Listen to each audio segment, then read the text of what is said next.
Okay. Here. Carter, Ms. Mitchell. Here. And Smith. Yes. Absent, we have Blakely, Ricardo. That's and then a vacancy.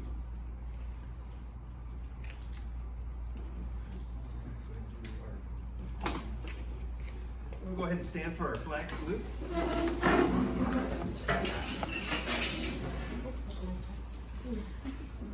Ready, begin. I pledge allegiance to the flag of the United States of America and to the republic for which it stands, one nation, under God, indivisible, with liberty and justice for all. Before we get going, I want to welcome, we have a new county council. Kathleen Rivera is on speaker. She'll be listening in and be letting us know if we do anything that we shouldn't be doing. So she'll be our new liaison with the Kern County Council. So welcome aboard, Kathleen. We thank you for joining us. Thank you. Hello, everyone. Okay. All right, public comments. Do we have any public comments? All right, seeing none, we'll go right into our community leader reports. Kern County Sheriffs, we thank you guys for showing up.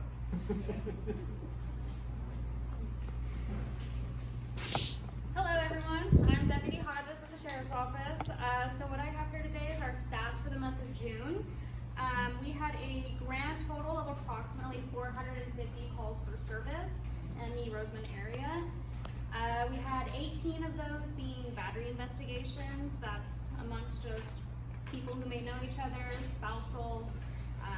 I had a grand total of 32 peace disturbances. That includes physical altercations amongst people that may be settled down, verbal altercations between people. We responded to 34 audible or burglary alarms for residences that were activations. We did 14 auto thefts as a department ourselves, so that's not including CHP, that's just for the department. And then we also have a total of 50 self-initiated calls for service, so that would include traffic stops that we're doing, and also just coding off on maybe people in certain areas that, you know, people may don't think belong there, or also just consensual encounters with people that potentially led into something. And to end that, I know I don't have too much information in regard to a substation for the Roseman area. However, what I do know is that there is talk of a temporary substation being put in within like the next month or so, and then hopefully a permanent Roseman substation within like a year or so. Perfect. That's what I was going to ask you about the temporary. Is that's still moving along? As far as I know, Okay. yes. What do you mean by temporary? What do you, if I was after looking at that, like there's nothing between it. What are you talking about? Nothing. The fire station? Yeah. So we already got granted the $600 or $700 grand for the planning, environment, all that stuff. So it's a go. It's just a process, you know, getting something Oh, so built. nothing's really up. You guys are just getting the plans done? Yes. So it is going to be done. So that will be done. But in the meantime, we signed a contract over here in downtown area, down the street here for business there. And I think a DA will also be there. So there'll be public access. So you're not having to go to Mojave for certain things. And that'll allow our deputies to be here. Is that gonna be on 20th? Right here on 20th? No, it's on Diamond. No, it's over on the old Diamond. Century, the old real estate building that's vacant. Right? The old real estate building that's vacant, right on Roseman Boulevard and Diamond on the corner. Okay, got it. So that'll at least get deputies here and a place for them to kind of hang out instead of having to go to Mojave to take breaks. I can't say our staffing has increased, so we're now at 5 deputies during the day, 5 at night, and we now have 2 deputies currently on swing shifts. And we have 3 more that are here gonna finish the training, so we'll have 3 more added. So there'll be another day shift and 2 more swing cars on patrol. That'll be within about a month. We'll have the extra 3. I don't know if it's been brought up, but the collective on the wind and solar companies that you have in the outlining area are currently in negotiations on a contract with Flock Camera. So they have those what's called license plate reader cameras that take pictures of every vehicle. So they've plotted several locations, some of which are these like as far as 190th and I think 90th and over here by the freeway. And so those will be picking up cars. So when we're logged into Flock, if you don't know, if a car goes through there with a license plate that's stolen, we immediately get alerted. If there's a suspect vehicle we know, an Amber Alert vehicle, anything like that we're looking for, that'll immediately alert us that it just passed that camera, what direction, and it sends us a picture of the vehicle. So we'll know exactly what it looks like.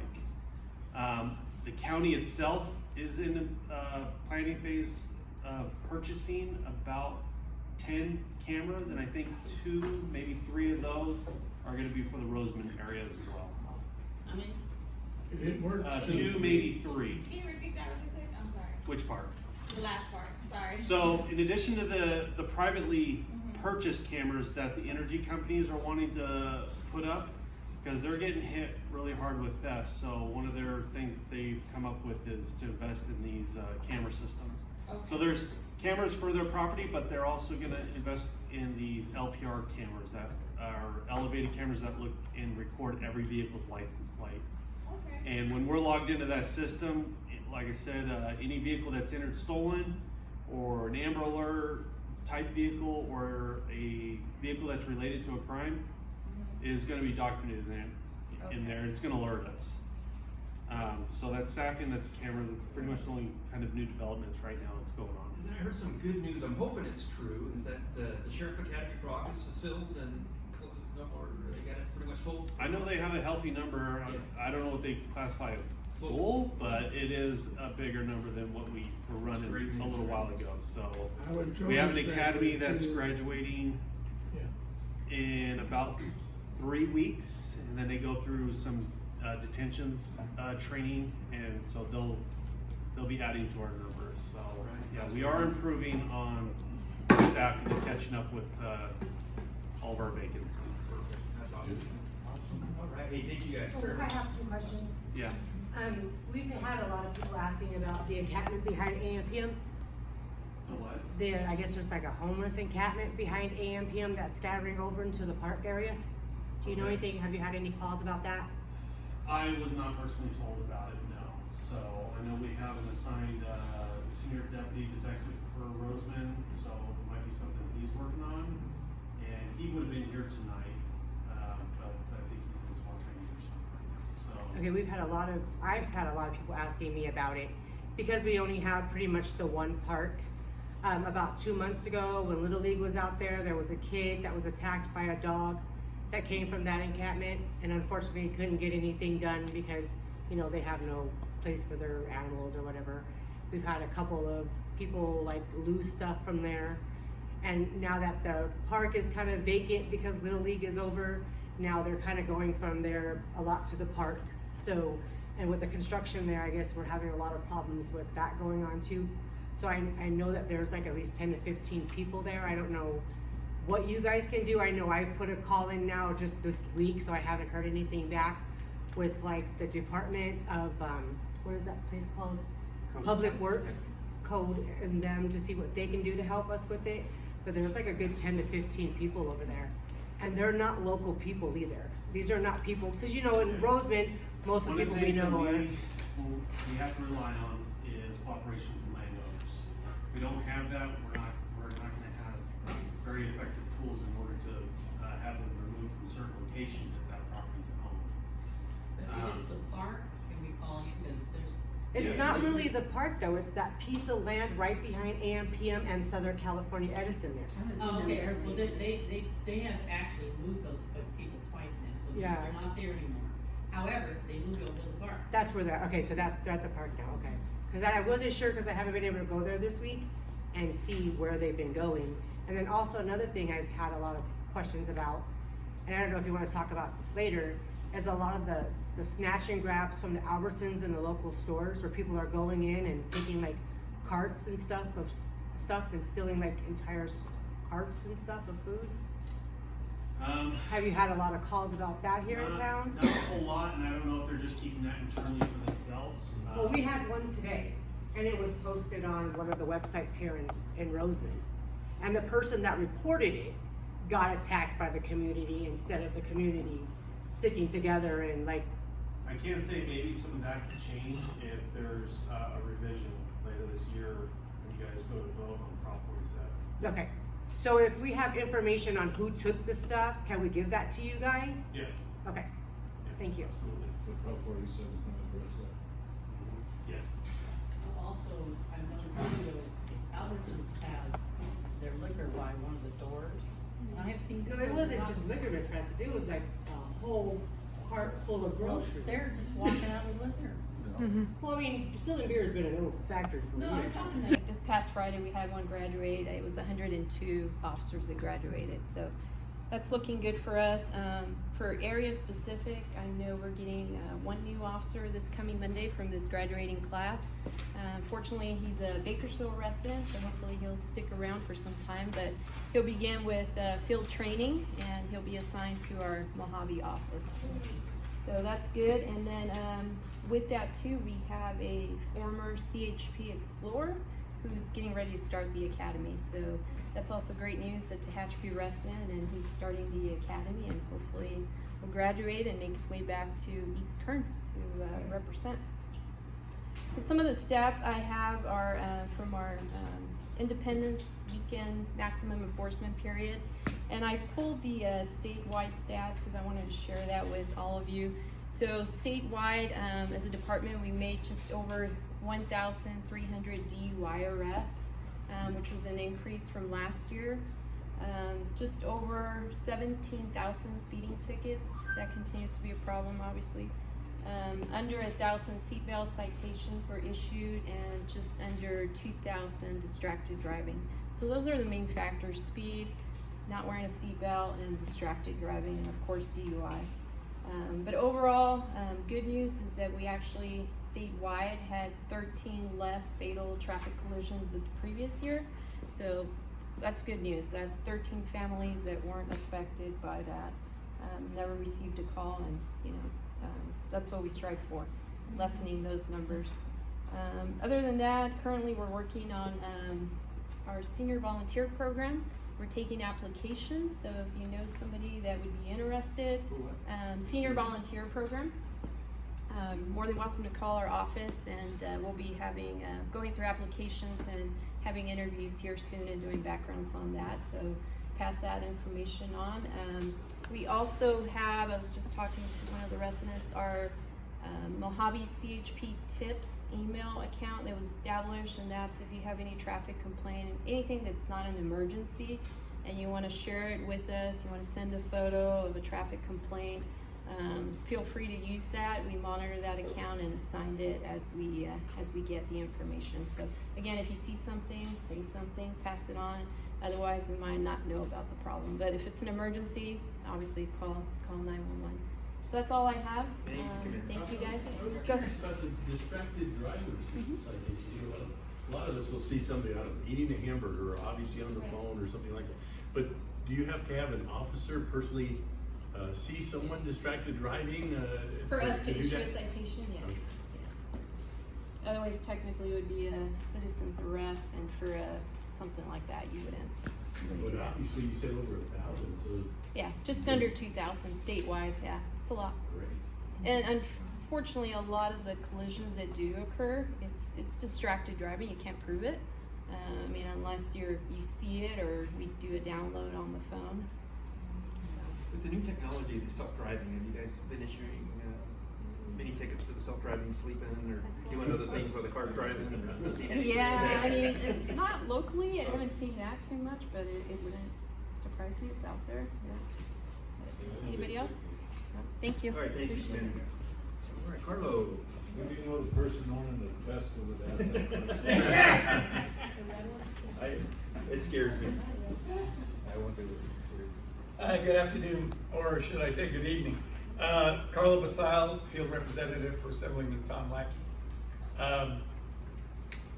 One of the good things I heard in the last week is Tom attended the graduation class, the Assemblyman. So he was very happy to see more guys getting in, more people are in line to be officers. He was a former, he retired, I think, as a sergeant out of the Palmdale Station, he said. All right. On a legislative front, there's a couple of things. He had 3 bills that were signed on Monday. That's the last news I heard. One or two of them might be important to us, but they might not. But he has very few that are passing. He had proposed 15 bills, but this last week, 3 of them were signed all on one day, which is a big deal. So he asked us to pass out the word. It's a retirement bill to change the retirement benefits in the county retirement programs. A lot of the counties have different retirement programs. They're kind of clashing. There's penalties to be paid. This is an effort, there's a lot to streamline that so that the people can keep working and not pay a penalty in Social Security deductions and all that other stuff that is very possible. The bill that's the most important, that's close to him, is this public safety bill about sexual assault case investigations. He's proposing that, and it passed, that they're going to expand the group of people who could do the testing, both on the victim and on the kits themselves. California right now has a backlog of rape kits, and investigations and prosecutions can't go along until they're completed. And not so much in the big cities, but out here in this kind of counties. I mean, when you start thinking about it, Kern County might be rural to you, but it's a lot bigger than a lot of counties in California. So this bill is aimed at helping all the counties. All right?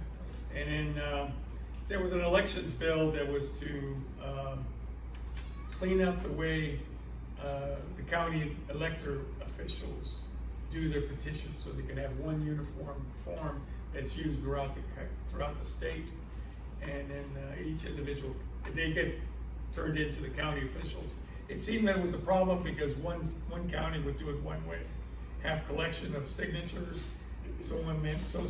The next county would do it, and they would have 2 collect signatures. So these forms were getting kind of crazy, and this That passed as well. it also passed. They got signed. Yes. The other thing that came up is the budget, of course. We could talk on this one until the cows come home. It's sometime in December. It's a huge budget. It's a huge deficit. They passed kind of like a skeleton budget back in June, and they're filling it out little by little. So we're getting more ideas about what bills, what things were getting cut, what weren't. I think the deficit at the beginning was somewhere between 50 and 70 billion, which is over 10%, right? Getting close to 20% of their legislative budget. So it was huge, a huge deficit. They've done some stuff to cut it down, but as we find out, that's why I said about until December, as they write these trailer bills to give you the details. And right now the details are that a lot of the housing projects that we had in the good years and the flush years are going to get cut. Not all of them, there's a homeless veterans project that's getting cut, but it's getting cut by $500 million, which doesn't sound like much, but it's big. Veterans are a big group out here, so it might affect us. Anyway, that's about it. Thank you, Carl. I could get more specifics, but if you have any questions or need any assistance from state agency, please give us a call, 661-267-7636. Get a card from me or look up I'm the sorry, next that people. number again was?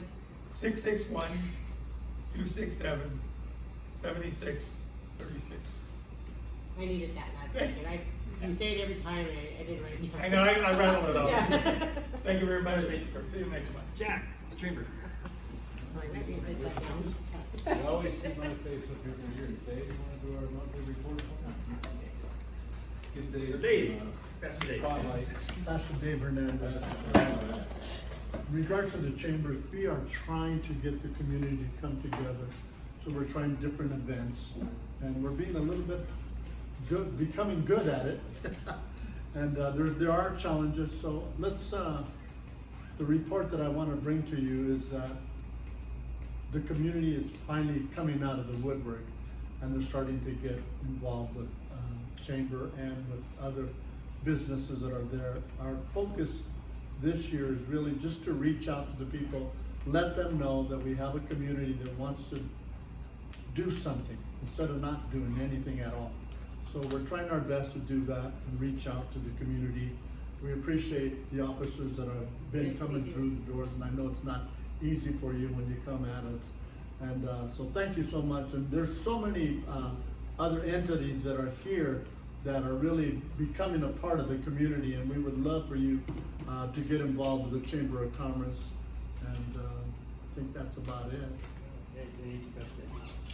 All right, RCSD, Al or Rick, you guys got anything new? Alfred, no?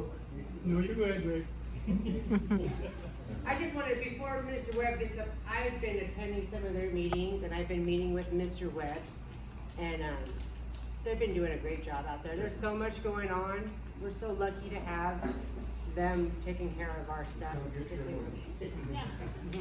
Yeah, Rick, you might tell them about the state mandated that 30%. Oh, yeah, That's well, not- yeah, we'll start at the top and work down. I'm looking at the community center. Our water supply is in a good way. I just pulled the numbers before I came here.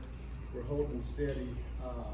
The reason that becomes an important issue when you look at water supply, when you get a lot of rain, we get bad habits, and we think we can start running the water a lot more.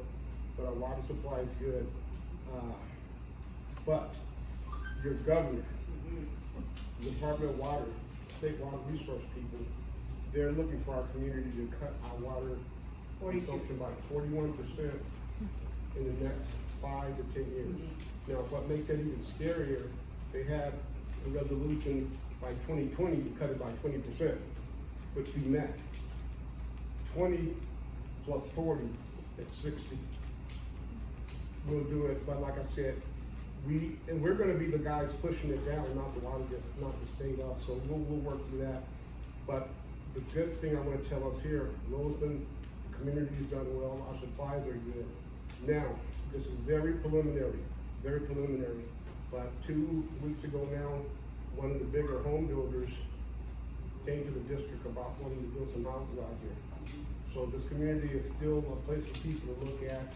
And when I say houses, I only have enough information to give you this because I haven't been there in all the meetings, but it's a big it's one of the bigger companies that built nice homes, and they're talking about past the district. West Park. It's a nice number. 400, isn't it? Huh? 400, isn't it? 400. We're gonna hold that number out. It's a good number, but the thing is, we're still growing because you remember years ago, folks, we couldn't get no one to come to Roseman. Now all of a sudden people are coming. And the good part about it, the company that wants to build the houses, they're the water company in Northern California, so they bring their water with them. District 12, they had a meeting with the East Kern Alliance. There's a lot going on in East Kern County, so it's really good thing. So let's just keep doing our part. Law enforcement, I'm in town, law enforcement, I know what you go through every day. Stay strong, folks, and just because people aren't saying it, they do support it. That's the most important thing, you guys. Just because they don't say it, that doesn't mean they don't support it. So stay strong, stay good. Thank you. Thank you. All right, Barbara, Southern, Unit Next Blue.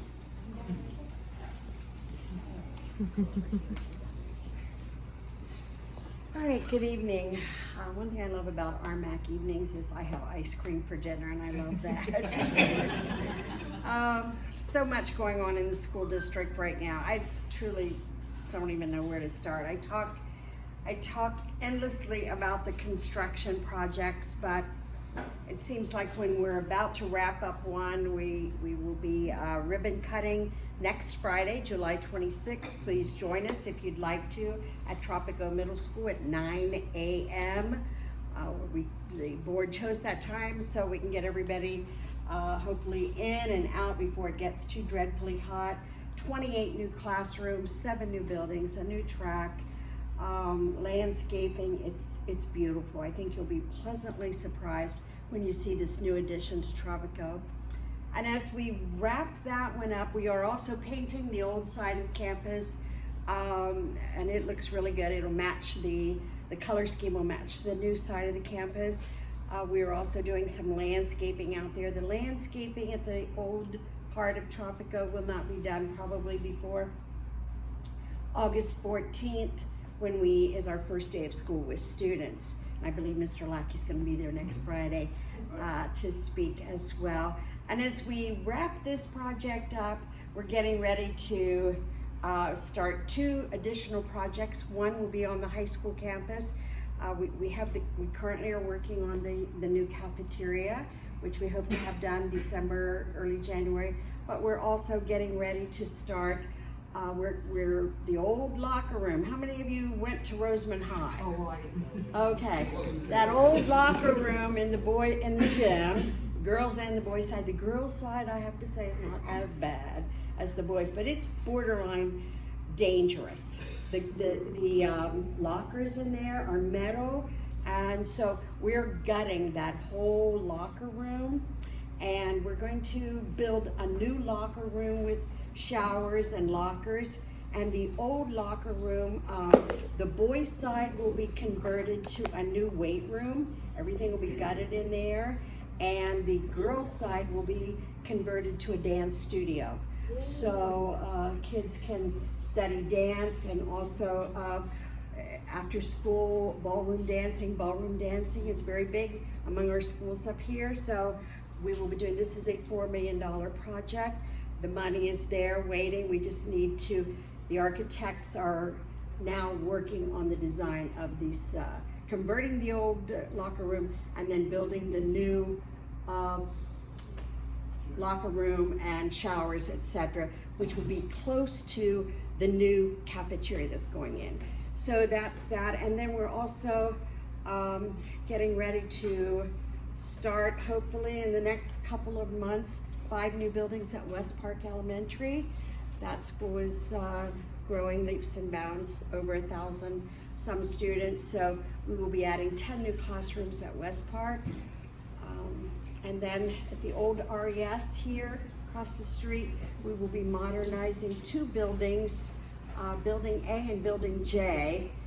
There's 3 classrooms in each building, and these one will be, one of the rooms in each building will be for a STEM lab.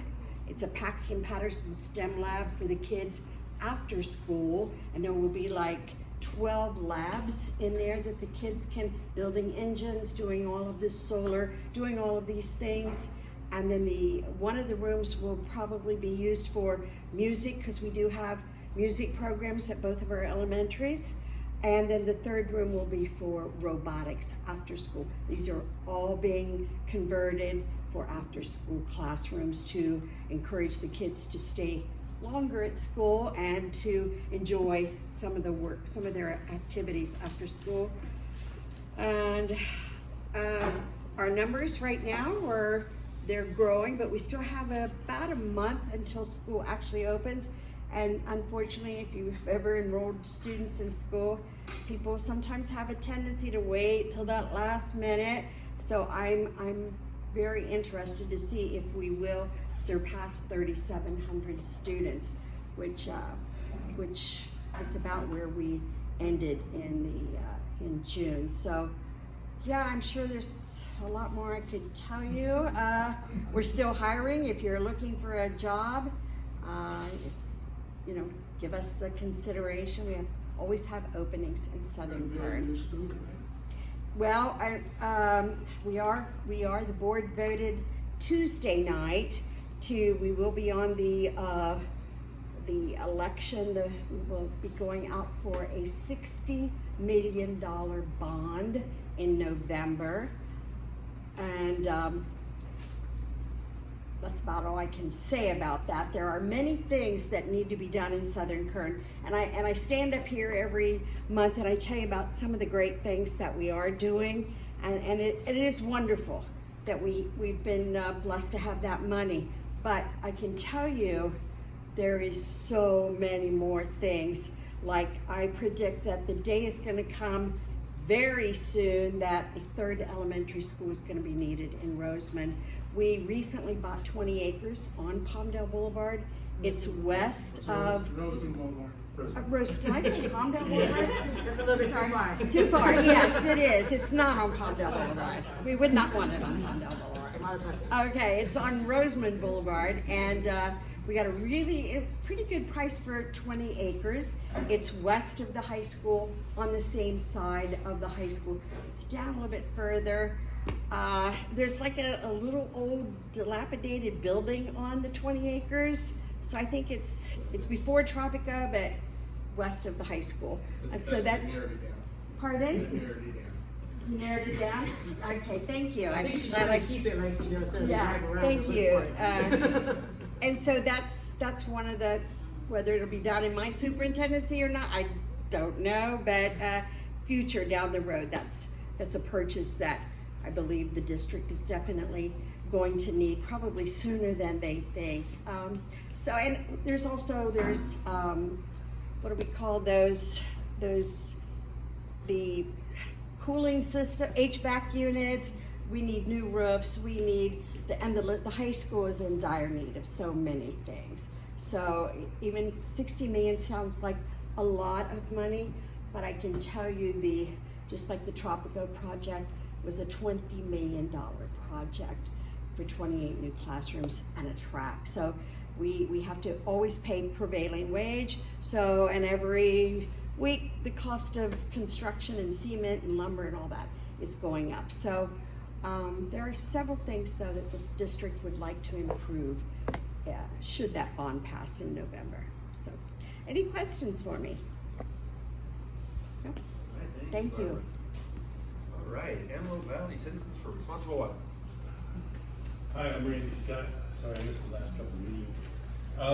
From kind of to expand on what Rick was talking about, from a supply standpoint, the water year, which goes from 1 October to 30 September, so the last one was from October 2022 to September 2023, was the third highest on record, third wettest on record, if you will.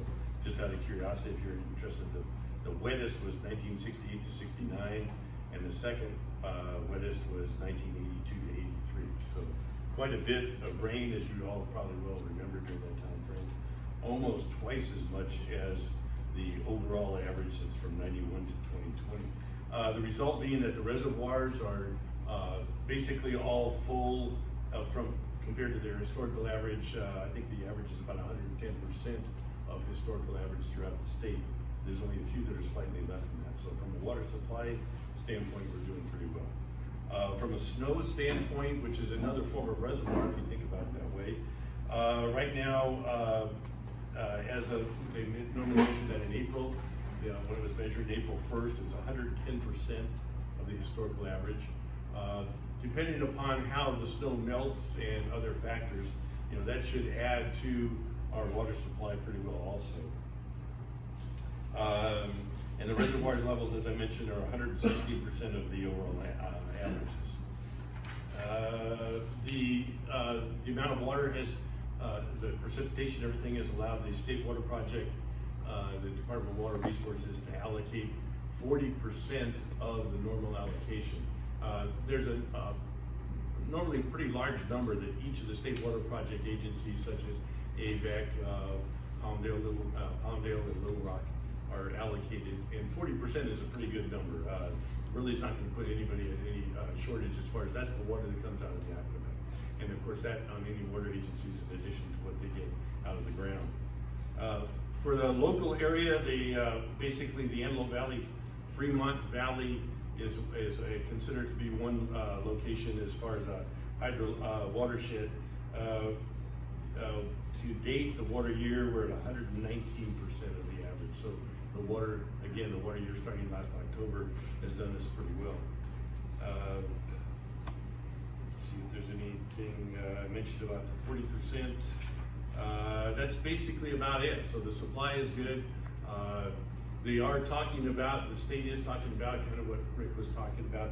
They're looking at what can be done for the future, maybe over the next 15 years in case of another drought. Can we kind of precede that by encouraging agencies and so on to encourage their users to save water, to be able to do things like that.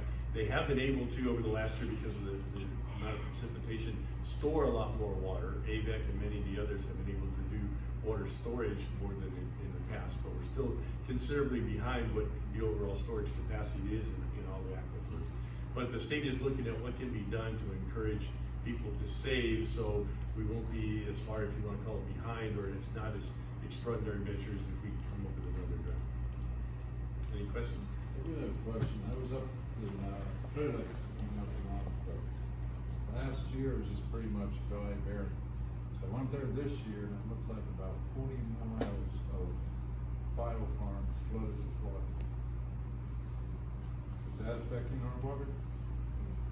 I don't know about any effect. I mean, the amount of water that's in all those reservoirs is, like I say, is like over 110% of the historical average. So they've been allowing them to use a considerable amount of water between that, what's coming out of the state water projects, what's coming out of the reservoirs, and the groundwater that they're using. Yeah, I was kind of shocked to see the magnitude of water being used for these bio farms. What's a biofarm?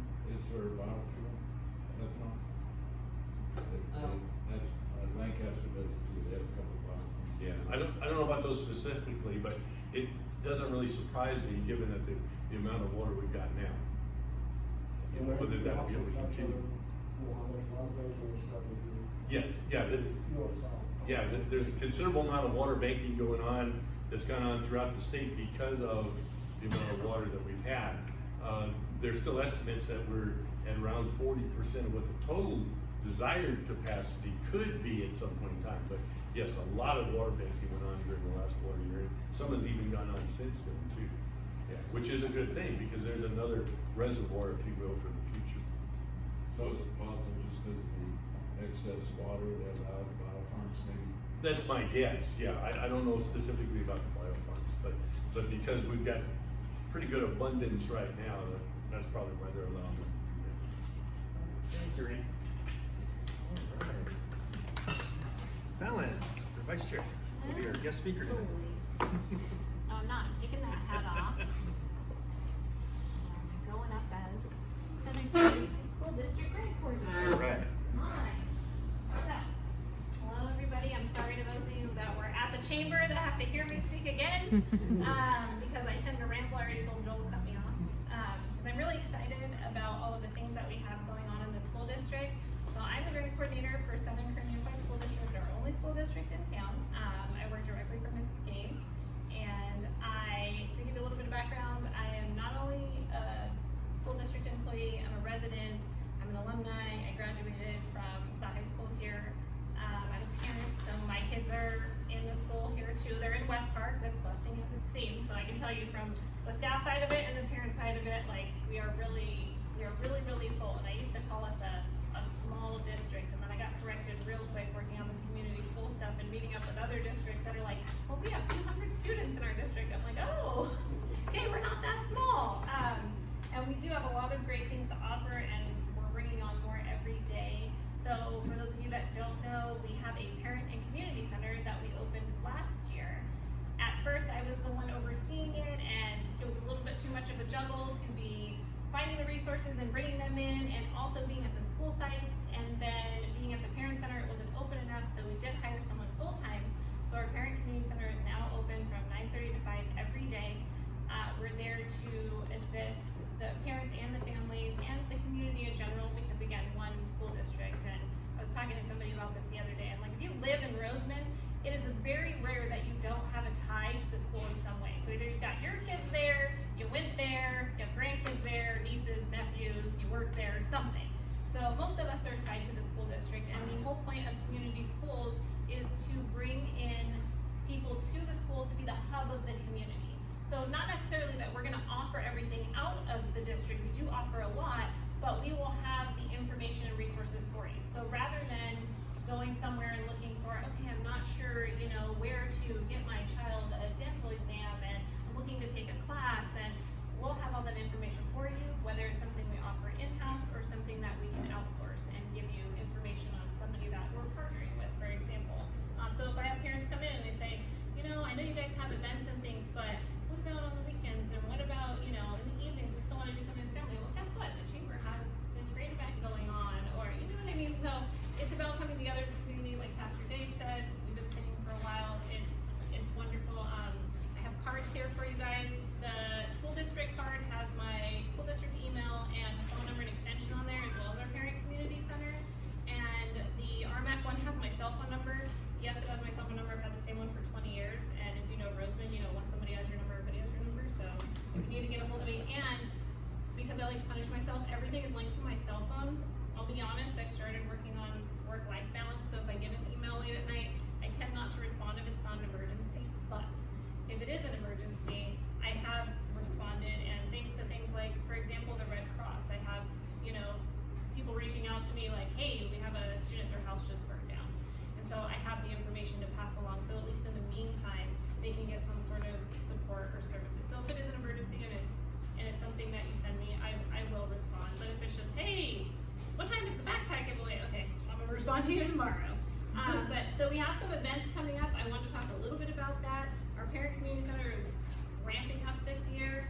Now that I have Elizabeth Casson on there, she's wonderful. I'm able to spend more time looking for resources and things to bring in. So the first things first, we do have a regular flyer, which I will leave up here if anybody wants one. Everything that we do and offer is going to be in English and in Spanish. So if we have a class or a flyer or anything, it goes out in English and Spanish. Let's be real, we're about 60% Hispanic in our district, so a lot of that is going to go out in both languages. Also, big event that we have coming up, if your students, you know anybody who has kiddos in the district who have not gone to backpack, tell them to hold off, because we're doing a big ice cream social and backpack giveaway. We did a backpack giveaway last year, but it was geared more just towards our lower income students, which is still a good chunk of our district, but we're opening it up to everybody. If you're in need and you would like a backpack, school supplies, there's going to be games. We also have a number of donations that we received in school supplies, so there will be extra, that if you need extra, you're a high school student, you're taking college classes, you need an extra thing, you can come in. Yeah. How many backpacks did you guys give away last year? Last year, I ordered 440, and they didn't all go out. So the way I estimated this year was kind of based on that number, but there is a considerable amount more. And it was just, you know, I go in the honor system. There are people in our community who don't need it, so they're not going to come and take advantage because they want somebody else to. So the way I did it was I took them to the school sites, and those did get distributed, because halfway through the year, we all know it's a big thing. You buy a backpack, school supplies, and what happens? Halfway through the year, they're destroyed, you know, especially the high school. They were calling me constantly like, hey, so-and-so ripped his backpack, or, oh, can I get a backpack? So I was just taking them over in droves, you know, so they would have that stuff there. On top of the fun stuff, we are gonna have, I listened to our surveys that we have sent out. I spend hours, again, because I like to punish myself. I wasn't a data person before, but with community schools, everything is heavily centered on data and what the families and the students want. So I spent a lot of time going over our surveys, analyzing, especially the California Healthy Kids Survey. Our students take that survey, listening to what they were asking for, what they needed, or just identifying needs based on the answers. So I pay attention to that. Our LCAP survey, I sent out a survey myself. A lot of the support that our families have been asking for is mental health support, especially on supporting their students. So we have classes coming up. I've been meeting with, we have a great mental health and special education team at our district. And so I've met with them, and I told them, I said, look, these are the topics. Our topics all aligned perfectly. But there was one where I said, I'm really proud of this name, so we can't change the name, okay? So one of the classes we'll be having is 504 plans, IEPs, and SSTs, oh my. Because a lot of families don't understand the difference between, okay, well, why? I went in because I was told I need to get my student an IEP, and you told me he needs an SST. Well, what is that? Oh, wait a second, my student now needs a 504 plan. A lot of parents, and I'm gonna be honest, a lot of staff don't understand the difference in what is a right fit for which student. So this class will help them understand why their student was put on what they were put on, or why they were told that they didn't qualify for certain things. So that will be great. Some of the other topics are going to be supporting your child's emotional needs, dealing with difficult behaviors. That's a big one that I've been asked for over and over again by families. Identifying mental health struggles. My generation, we were told, hey, suck it up, you know, like nothing's wrong with you. You're not depressed. You're not anything. Like, go to school. No, we're bringing awareness to mental health now, and unfortunately, though, a lot of my generation and the generations before don't understand how to identify when their student is struggling or when their child is struggling with a mental health issue. So this will help them better understand how to at least identify it. Then they can come to us, and we can send them in the right direction or get them services either outside or inside the school district. So I've also been partnering with other people, just working on classes that I know people have been asking for. I personally have helped so many parents write their resume and apply for jobs. One of my big wins that I consider is I had a parent come in and just say,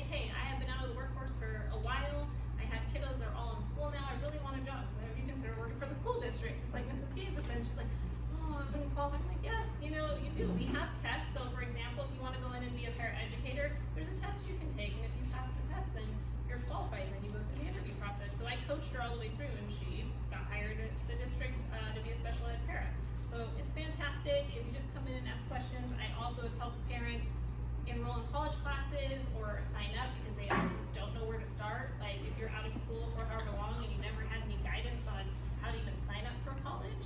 I've done that too. I partner a lot with our college and career coordinator at high school. His name is Mr. Notterman. He's phenomenal. Again, too, if you have a high school student there, make sure they just drop in and see him because he can guide them in the right path based on what they're interested in, and not just college, but career-oriented things as well. So we're working on that. We're going to have a class for job hunting and resume writing that will be a two-parter that will also be interviewing etiquette and techniques. A lot of people also have not been trained on that. We're bringing in a family meal challenge curriculum, so that will be for families to come in and understand what a healthy meal consists of. And me personally, growing up in this town in poverty, knowing how expensive groceries are, especially now, we're gonna have meal plans and also prices based on, Heather from Grocery Outlet has been wonderful support to the community as well. So I'm gonna be going through there and just figuring out healthy meals on a budget for the family. So if they come in and they take this class, it's a three 90-minute classes. That will help them with that, and we can give them resources there. We're bringing in PK for the sites for the families. So that's not directly out of the Parent Community Center, but that's the Parent Institute for Quality Education. They're phenomenal. They do parenting classes that are 8 weeks, and there's a whole graduation, which I promise I'll do better this year. I wasn't ready last year. I didn't know how big of a thing this really was, but the parents loved it and they learned a lot. And this year we're also doing the social emotional curriculum, so parents can have that class as well. One of our mental health therapists, who is amazing, she's going to be doing a course called Triple P through the Parent Community Center, which is positive parenting program, and that's more of a deep dive. So if we have parents that are dealing with a lot of difficulty with their kiddos, then they take this course. It's more of a deep dive one-on-one, because at the very end, the last 2 sessions, she meets with them individually and guides them. And a lot of those tactics, I mean, she has told me she's personally used on her own children, and they work very well. And if you look up Triple P, it's proven to work. So that's a little bit. I know I've been rambling already for a while, so I'm gonna stop. But what I would encourage is, if you haven't stopped by, just drop in and see. Oh, and I totally forgot. We met with CHP too, with the commander, because we want to bring in some awesome things that we did when we were in high school. Some programs and things that they've done that brought a lot of awareness. And I think we're forgetting that, especially in high school, if you don't see it, you don't think about it. So when we brought in, it's every 15 minutes, right? Is the name of the program. Oh my God, that made an impact on me in high school, because it's a whole production where students get to see exactly what happens in a scenario, how every 15 minutes there's a high schooler that's pulled by a drunk driver. So it's a big thing. So we're looking into hopefully bringing that in. But anyway, again, I really encourage you guys to just drop in and see what we have. We have books for students. I'm in the process of ordering books for adults too, so parents can read with their students. We can have reading time at home.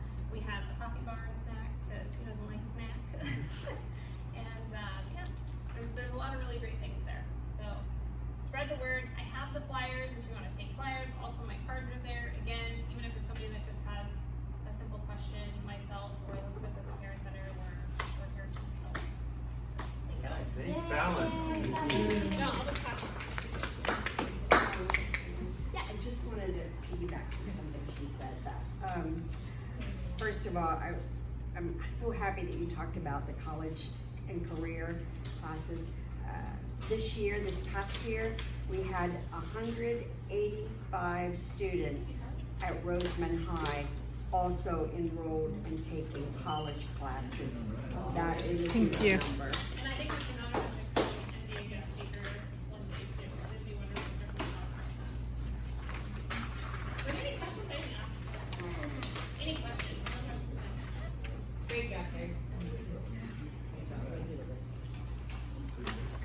All right, yeah. New business. Set the minutes. You want to revise it? See, I move that we approve the minutes, but I'll make corrections. Do I have a second? I second. All in favor? Aye. All right. Record referral. Emily, do you have anything? No.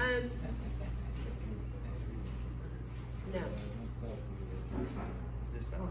Yes, switching hats again. I just want to thank everybody for showing up, and I've noticed, only I haven't noticed, that the chamber luncheons and Rmac, these are growing.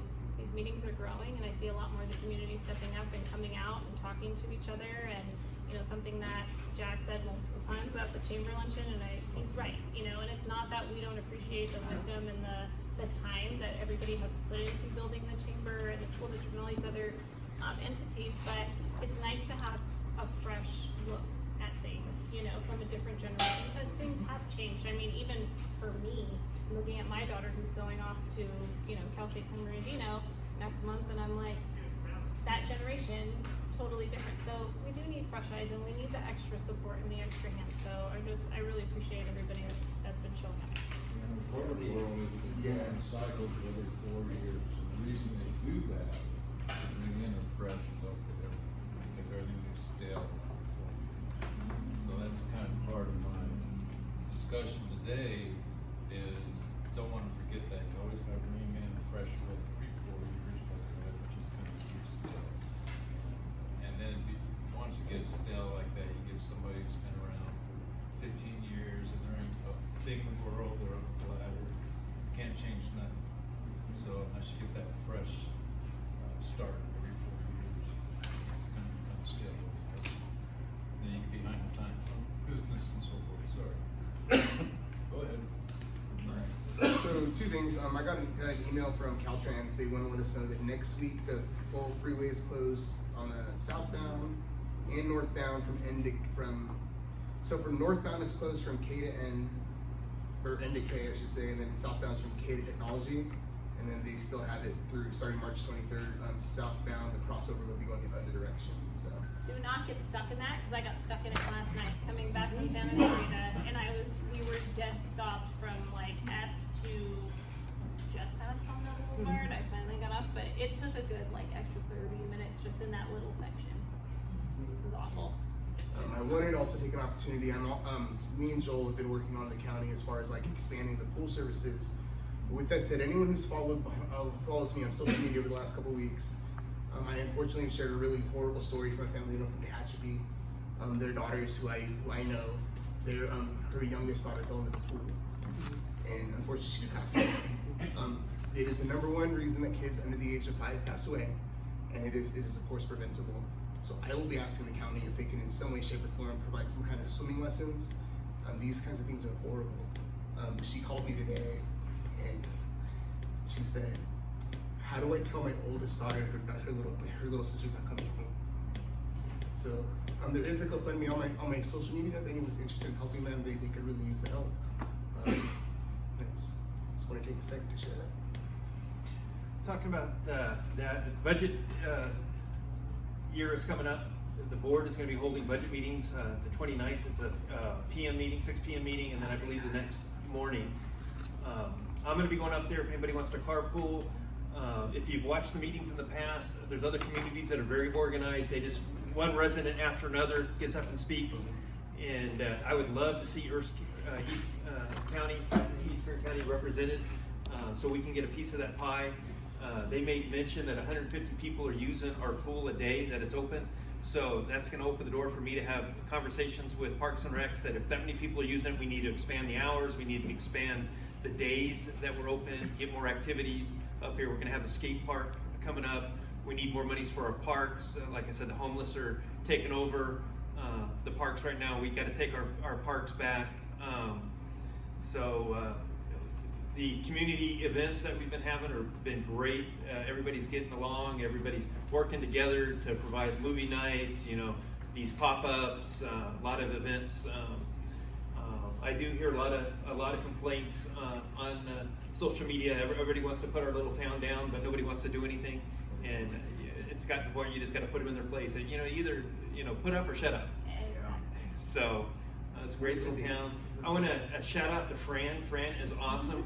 She keeps tabs on this town. If you want to know what's going on in the town, I call Fran. What's going on? We probably have 2 or 3 conversations a week, hours long on what's going on, and she's got her finger on the pulse. She knows how to get things done within the county. So she's taught me a lot. So that is all. What's the date of the budget meeting? The 29th and 30th. Yeah. The 30th, I'm sorry. The 30th is a day shift, or I mean a morning meeting, and then In the Bakersfield? 29th is at 6 o'clock. They're both in Bakersfield? Yep, both in Bakersfield. At 6. No, I think the other one I think it's at 9 or 10 the next morning. Which one are you going to? The evening one at 6 p.m. on the 29th, I believe it's a Thursday or Monday. It's a Monday. Should you bring up Parks and Rec's program? I'm sorry. Should you bring up Parks and Rec Something. program? Yeah. It's important that you state it that way. Definitely. We need county funds and stuff. All right. So, you said that at 6 p.m. on the 29th of July in Bakersfield? Yeah, it's where we went last year. Right, so are we gonna try to corral some people and make sure they're well versed in what they're gonna ask for? Maybe. You know, like, I don't know. how many people are gonna show up? 20, none, Nah, what? I don't know. I've been putting it out there on social media, and like I said, all I get is a lot of negative feedback. So Well, we can cross them off, but Yeah. let's look for people who. Are you gonna go, Miss Fran? I can, but I think, let's just say 20 of us go. Let's be well versed and we don't repeat the same subjects unless we really wanna hammer away for something. We only get 2 minutes. So 2 minutes goes by fast. And I gotta tell you, the 2 minutes I was up there, I did get what I wanted out of them. The library opened, which was on the works anyway, but they also put a truck out here for them to start looking at places that were needing to be cleaned up, so, I think it'd be nice to have just a little meeting, yes. get our ideas together, get it down on paper, and consolidate it. Ask Well- for the most we can in 2 minutes. And even grab some people that we think would be very good at. You know what? Why don't we meet, Sorry. we could meet together so maybe like Wednesday, right before the water district meeting. Next Wednesday. Yeah, let's We'll put something out. I'll Yeah, get let's something think put of out. some people and, have them talk about their specific thing. Okay, And sounds good. Keep it going. And I'll be good. I'll go with you. I'm pretty sure I We need a lot of people. Any reason for you not to go to work that day? Do we have a motion to adjourn? Motion. Did you have something you wanted to speak I'm about? sorry. I apologize. I No, apologize. no, it's no problem. I'm Lester Guzzo with Red Cross. On the 13th, we opened an evacuation shelter. The evacuation shelter was at Tropical Middle School. Kudos to our partners with the school district. They were very, very accommodating. We actually opened 2 evacuation shelters. These were in support of the 2 fires, the Rancho Fire and the White Fire. Our shelter was open to support the White Fire in case we had any evacuees. We had none. Stallion Springs actually at 22. They stayed the night, left the next morning, and we established, and then we demobilized on the 14th. But went very well, and again, it's one of our biggest things that we do is mass care and sheltering, and we were able to get those up and active in a short time. And on the 27th, next weekend, we're going to be in the community. We have a few people who went online and requested installation of smoke detectors. So we're going to be installing some free smoke detectors to the residents of Roseman. So that is something that's available. I try to push that on social media and let people know if you need a smoke detector, sign up on the Red Cross website, and so that would be the Red Cross website, and it's redcross.org, and we can set it up and we come out and install free smoke detectors. So we got a little talk about home fire safety and the like also. So those are the 2 things. Is there a date between, calling you and getting that set up, or? What we usually do is, it all depends on the number of people that we have.